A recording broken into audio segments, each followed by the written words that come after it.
Since Alexander Graham Bell received the 1876 patent for its invention, the telephone has undergone many changes in form, style, and connection. From party lines and landlines and telephone poles to cell phones and cell towers, the impact of its invention probably cannot be overstated for how it revolutionized the way people could communicate.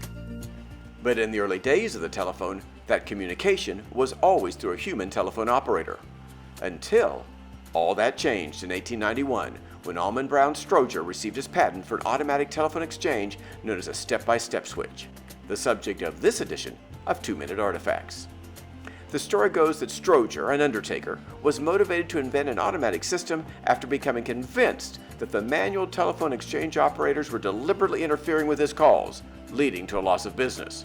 According to the local Bell Telephone Company manager Herman Ritterhoff, Strowger swore to get even with the telephone operators and put every last one of them out of a job. After conceiving his invention in 1888, Strowger sought the assistance of his brother Arnold, nephew William, and others with a knowledge of electricity and financing to realize the concept. Their work resulted in a patent for an automatic telephone exchange in 1891 and the founding of the Strowger Automatic Telephone Exchange Company the same year. How did the system work? Ken Schaper, Assistant Director of the Jefferson Barracks Telephone Museum, provides a demonstration.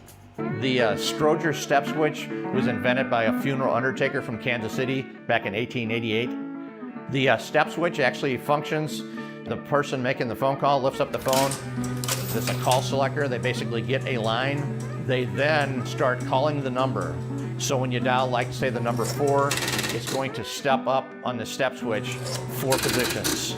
You dial the 2, nothing's going to happen when you do the 2. That's just the way that step switch demo is set up. When you dial the 8, the step switch will step up 8 times.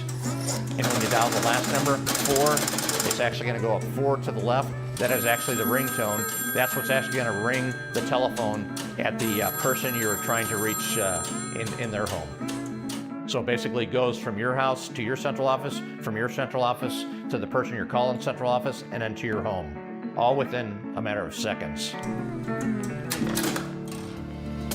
Early advertising called the new invention the girl-less, cuss-less, out-of-orderless, weightless telephone.